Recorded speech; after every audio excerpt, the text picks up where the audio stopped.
রাজশাহী বিশ্ববিদ্যালয় কেন্দ্রীয় ছাত্র সংসদ, হল সংসদ এবং সিনেট ছাত্র প্রতিনিধি নির্বাচনে প্যানেল ঘোষণা করেছে বিশ্ববিদ্যালয় শাখা ছাত্রদল। কেন্দ্রীয় সংসদে সহসভাপতি বা ভিপি পদে শেখ নুর উদ্দিন আবির, সাধারণ সম্পাদক বা জিএস পদে নাফিল ইসলাম জীবন এবং এজিএস পদে জাহিন বিশ্বাস এশা নির্বাচন করবেন। রোববার বিশ্ববিদ্যালয়ের কেন্দ্রীয় শহীদ মিনারে আয়োজিত এক সংবাদ সম্মেলনে প্যানেল ঘোষণা করেন কেন্দ্রীয় ছাত্রদলের সাংগঠনিক সম্পাদক আমানুল্লাহ আমান। বিজ্ঞান ও প্রযুক্তি বিষয়ক সম্পাদক মারুফ হোসেন,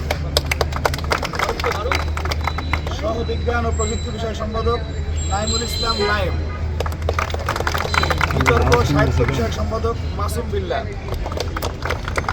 সহ বিতর্ক ও সাহিত্য বিষয়ক সম্পাদক জিশান বাবু, পরিবেশ ও সমাজসেবা সম্পাদক পদে এ আর রাফি খান, সহ পরিবেশ ও সমাজসেবা সম্পাদক কুঞ্জশ্রী রায় সুলগ্ন শুভ, সদস্য পদে মিনারুল ইসলাম মেঘ, সদস্য সাইদ হাসান ইবনে রুহুল। আমরা যে প্রথম বর্ষের শিক্ষার্থীদের ভোটাধিকারের জন্য লড়াই করেছি, সেই প্রথম বর্ষের শিক্ষার্থী সাইদ হাসান ইবনে রুহুল।